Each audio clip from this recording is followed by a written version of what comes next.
할렐루야. 이 새벽에 나와 함께 기도하는 모든 성도님들에게 주의 은혜가 있기를 바랍니다. 월요일, 화요일 지나면서 한 영혼 한 영혼들을 위해서 참으로 열심히 기도하시는 모습들을 보게 되었습니다. 하나님께서 이 전도 대상자, 우리가 작정자 명단을 붙잡고 기도하잖아요. 그 모든 영혼들을 하나님의 품 안에 불러주실 줄로 믿습니다. 꼭 이번에 못 나올 수도 있어요. 그렇지만 하나님께 그 이름을 아뢰고 하나님께 그 이름을 맡겨드린다는 것, 하나님께는 계획이 있고 뜻이 있고 또 하나님께서 섭리하셔서 하나님이 역사하시는 손길로 불러주실 때가 있는 줄로 믿습니다. 그래서 언젠가는 반드시 나올 수 있는 그러한 길이 열릴 거예요. 믿음으로 기도할 수 있는 우리 모두가 되시기를 바랍니다. 오늘은 대답할 것을 준비합시다 라는 제목으로 함께 말씀을 나누려고 합니다. 우리는 전도를 하거나 복음을 전할 때, 때로는 믿지 않는 사람들을 만날 때 그들로부터 도전을 받는 말을 들을 때도 있고 또 말도 안 되는 그런 이야기를 들을 때도 있습니다. 뭐 교회가 이래야 되지 않냐, 저래야 되지 않냐, 그러면서 세상이 바라보는 교회의 시선을 이야기할 때도 있는가 하면 어떤 때는 정말 말도 안 되는 이야기들로 우리에게 황당하게 할 때가 있습니다. 제 친구들 중에서는 아직도 교회에 다니지 않는 중학교, 고등학교 동창 친구들이 많이 있습니다. 그런데 교회에 대해서 전혀 알지 못하니까요, 그냥 세상적으로 이해를 해요. 그래서 제가 가끔 전화를 하면 늘 한결같이 물어보는 말들이 있습니다.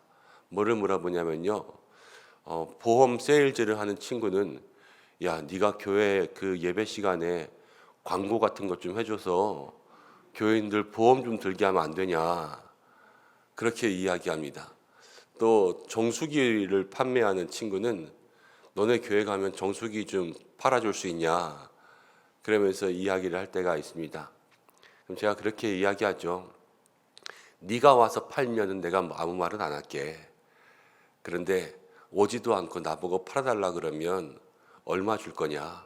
돈 많이 주면 내가 해주고 안 그러면 안 해준다. 이왕 줄 거면 남들보다 5배는 줘야지. 그래도 담임 목사가 그거 파는데 그 정도는 남아야지 하지 않냐? 아니면 네가 와서 해라. 이렇게 이야기하고는 맙니다. 그런데 교회에 대한 이런 황당한 이야기뿐만이 아니라 이건 그냥 애교로 웃어넘길 수가 있죠. 그렇지만 좀 심하게 이야기하는 것들이잖아요. 핍박을 한다거나 박해를 한다거나 아니면 교회에 대한 이야기를 하고 복음 전할 때 오히려 화를 내고 너무 심하게 우리를 구박하고 그러는 사람들을 만날 때도 있지 않습니까? 여러분, 우리가 그런 사람들을 만날 때 어떻게 해야 될까? 오늘 베드로 사도는 우리에게 복음을 전하다가 박해를 받고 핍박을 받고 흩어진 나그네들에게 말씀을 전하고 있는데요. 그 말씀이 이 시대에 꼭 복음을 전하면서 때로는 욕도 먹고 박해도 받는 우리들의 삶에 주시는 그러한 말씀과도 같아서 함께 나누려고 합니다. 오늘 베드로 사도는 우리에게 어떤 믿음의 마음을 가지라고 권면하고 있는가? 여러분, 먼저는 17절을 보면 이렇게 이야기하고 있습니다. 선을 행함으로 고난을 받는 것이 하나님의 뜻일진데. 선을 행하면서 고난을 받아요. 고난.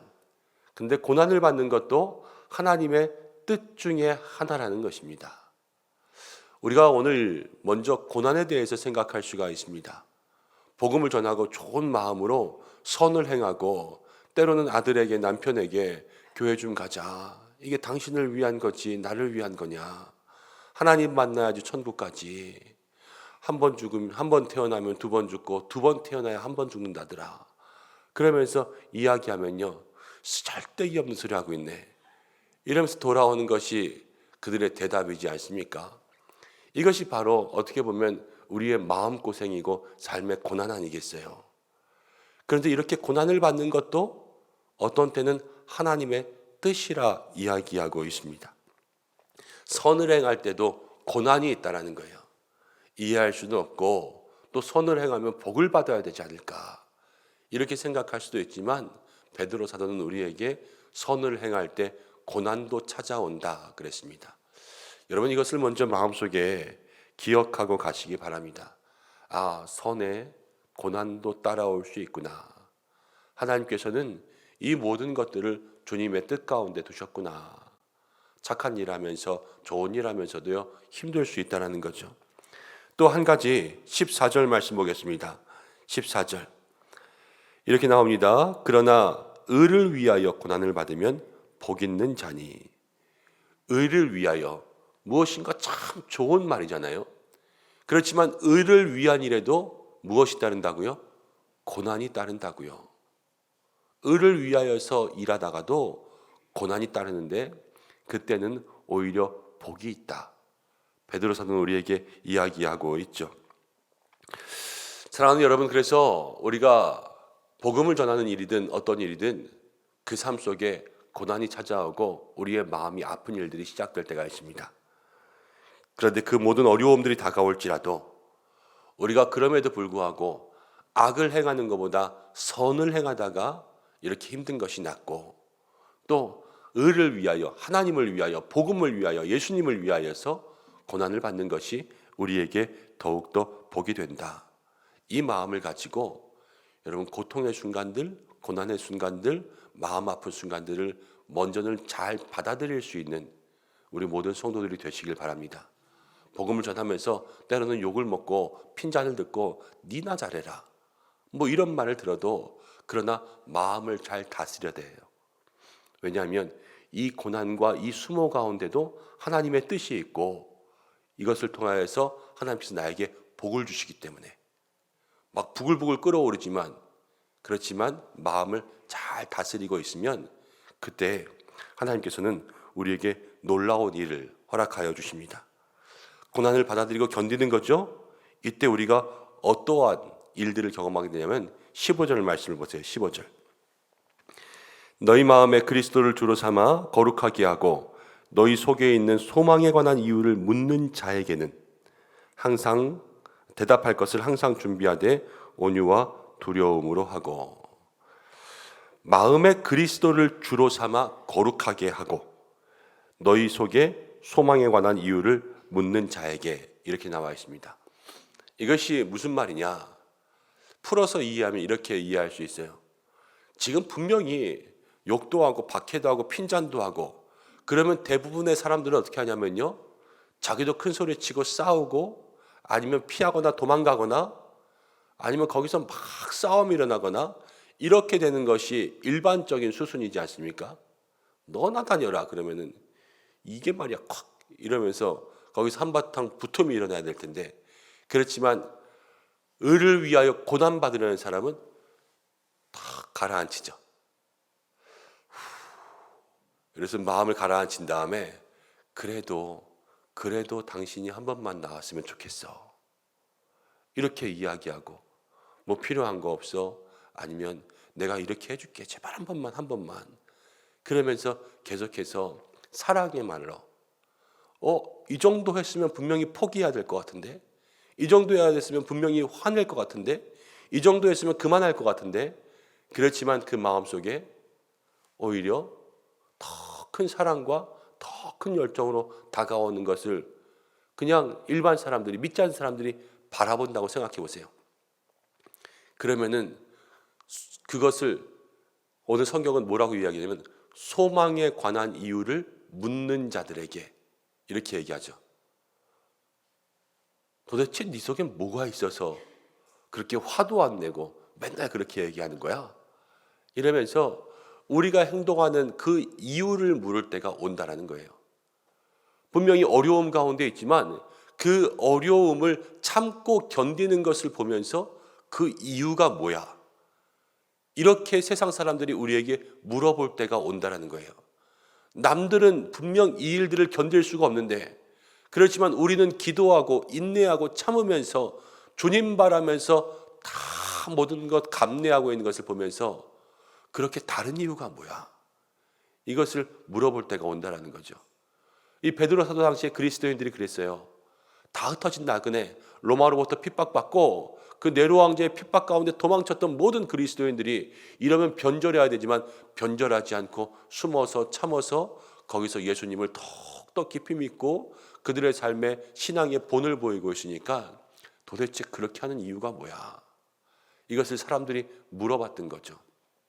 여러분, 우리가 고난을 견딘다는 것은 바로 그 속에 하나님께서 우리의 삶을 통하여서 역사하시는 은혜의 기회를 만들어 주시는 것을 이야기합니다. 우리가 힘들고 어렵지만 그 속에서 모든 일들을 누구 때문에 감당하는 거예요?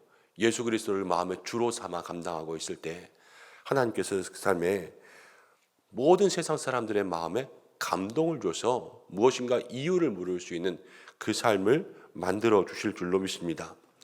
어제 저녁에 한 교회 집사님과 전화를 했어요. 젊은 여자 집사님인데 코로나 이후에 정말 견디기 힘든 일들을 참 많이 겪었습니다. 그분이.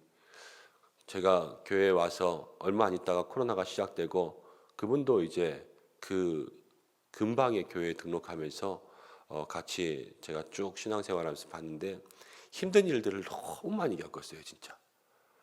젊은 나이임에도 불구하고 인생에 뭐 그만큼 힘든 일들이 있었을까 할 정도로 많은 고난의 시간들을 겪으면서 여기까지 왔는데 기도하고 근데 기도할 때마다 진짜 딱 그 문제를 사람 하나 빠져나갈 만큼 그렇게 하나님이 요만큼씩밖에 길을 안 열어주시는 것 같더라고요. 그래서 비집고 빠져나와서 여기까지 왔어요. 근데 요즘에 이렇게 조금 그래도 삶에 요만큼의 그 문들이 한 이만큼 넓어진 것 같은 그런 느낌이 들었거든요. 근데 어저께 통화하고 같이 또 이렇게 기도 제목을 나누었는데 병원에 갔다 왔는데 유방암이 생겼대요.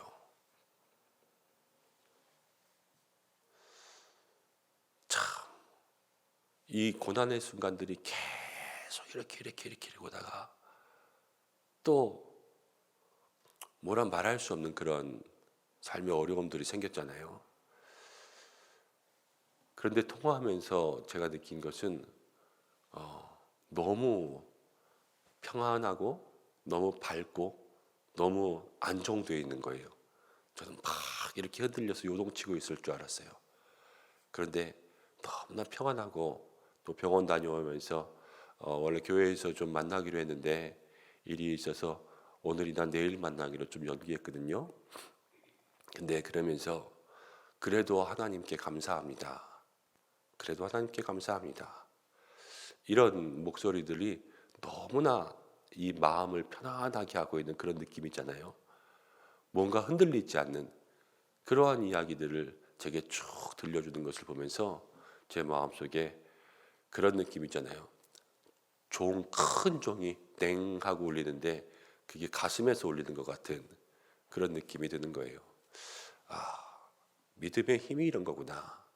그 마음속에 그리스도가 또 그 마음에 예수님을 주로 삼는 것이 바로 마음을 이렇게 붙잡아 주는구나 라는 것을 생각하게 되었어요. 자, 우리가 힘들고 어려운 일들을 만날 때에도 예수님이 우리의 마음속에 계셔서 우리를 붙잡아 주신다면, 예수님께서 우리의 마음의 주인 되신다면 모든 것을 다 믿음으로 이기고 견디고 감당하게 될 줄로 믿습니다. 세상 사람들은 그렇게 할 수 없죠.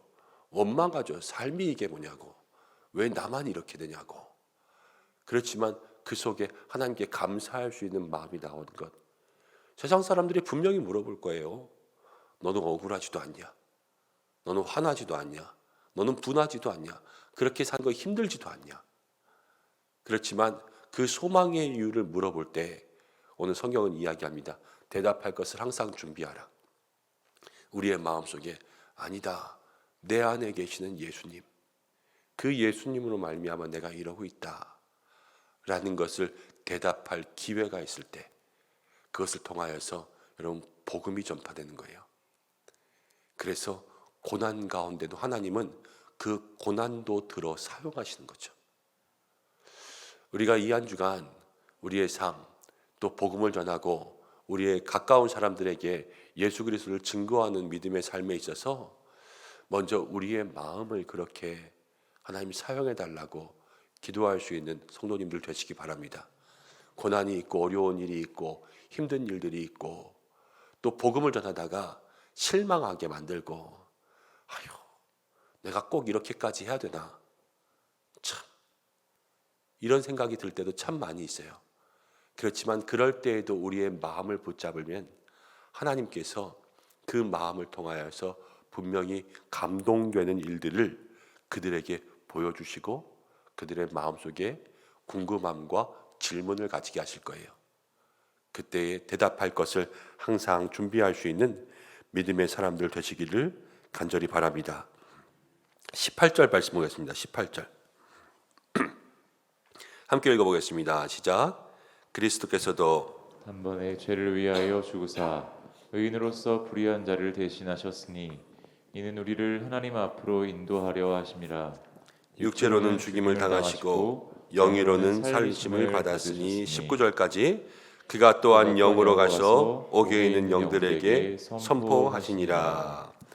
정말 중요한 말씀인데요. 18절 말씀해 보면 이렇게 나옵니다. 예수님께서도 그리스도께서도 우리만 선을 행하다 고난받은 게 아니에요. 우리만 복음 전하다가 여러분들만 복음 전하다가 남편이 뭐라 그러고 여러분들만 복음 전하다가 아들이 뭐라 그러는 게 아니란 말이에요. 먼저는 그리스도께서도 예수님께서도 의를 위하여 고난받았습니다. 여러분 복음을 전하다가 때로는 반대의 핍박에 힘들고 어려운 반응들에 부딪혀서 이거 어떻게 하나 이런 마음의 생각이 들 때도 참 많이 있지만 그때마다 여러분 먼저는 예수님을 생각하시기 바랍니다. 예수님도 그랬어요. 그렇지만 예수님 그렇게 하셨을 때 의를 위하여 고난받았을 때 하나님께서 예수님을 사용하셨습니다. 우리의 믿음의 삶도 예수님처럼 순종하며 나아갈 때 하나님 우리를 분명히 사용하실 줄로 믿습니다. 이것이 바로 주님의 구원의 방법이었어요. 그래서 그가 죽임을 당했지만 19절 영으로 가서 옥에 있는 영들에게 선포하시니라. 육체로 가지 못할 때에도 영으로 가셨어요. 우리가 인간적인 방법으로 그렇지만 그 속에 주님의 마음으로 모든 일들을 감당한다면 때로는 인간적인 방법은 막힐 수가 있어요. 그렇지만 우리의 마음속에 주님 주신 그 마음은 반드시 전달되고 우리가 함께 기도하고 있는 이 기도는 반드시 그 다친 마음을 뚫게 될 줄로 믿습니다. 오늘 그것이 성경이 우리에게 이야기하고 있는 것이죠. 말씀을 정리하려고 합니다. 사랑하는 성도 여러분, 우리가 복음을 전하는 일 가운데 애쓰고 있습니다. 이 복음을 전하는 일에는 고난도 있고 힘든 일들도 있습니다. 이 고난과 힘든 일들을 여러분 피하지 말고 또 포기하지 말고 그 마음속에 감내하고 인내하고 이것들을 믿음으로 잘 받아들일 수 있는 그 마음을 위해서 기도하시기 바랍니다. 그리스도를 마음의 주로 삼아 이 모든 것들을 잘 견딜 때 인내하고 참을 때 하나님은 그 속에서 기회를 주실 거예요. 소망에 관한 이유를 물어보며 다가올 때가 분명히 있습니다. 그때 대답할 것을 항상 준비하고 그리고 힘들고 어려운 일을 당할 때마다 예수님을 생각하세요. 그리스도께서도 그렇게 우리를 위해서 고난받았어요. 우리도 예수님처럼 사는 것이 마땅하지 않습니까? 복음을 위하여 고난받을 때 그 속에서 하나님께서 의를 위하여 고난받으면 복이 있다 그랬지요. 우리의 삶을 복되게 하시고 믿음의 귀한 열매들 허락하여 주실 줄을 믿습니다. 그 복을 누릴 수 있는 저와 여러분들 되시기 바랍니다. 함께 기도하겠습니다. 우리 이 시간 말씀 붙잡고 좀 기도하겠습니다. 하나님, 우리가 복음을 전하면서 때로는 반대도 있고 힘든 일들도 있고 어려운 일을 당할 때도 있지만 그러나 내 마음속에 그리스도가 주가 되게 역사해 주옵소서.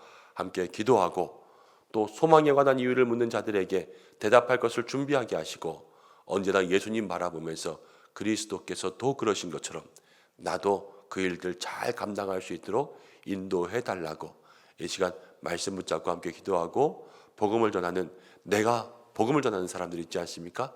하나님 그 영혼들을 주께서 붙잡아 주셔서 그 마음을 열어주시고 우리의 기도가 우리의 마음이 그 다친 마음을 뚫게 예수님 역사해 주옵소서. 우리 이 시간 말씀 붙잡고 한 2, 3분 정도 함께 기도하겠습니다.